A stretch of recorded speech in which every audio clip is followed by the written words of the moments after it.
If you're experiencing login errors on your PlayStation, follow these steps to troubleshoot and resolve the issue.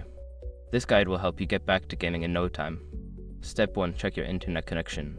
Ensure that your PlayStation is connected to the internet. You can do this by testing the connection in the settings menu. If your connection is weak or unstable, try resetting your router or connecting via a wired connection.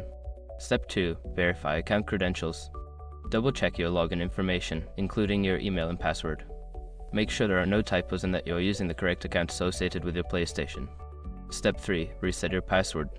Before starting recovery, use the srock.com link in the description to open the account recovery checklist generator and make sure your verification details are ready.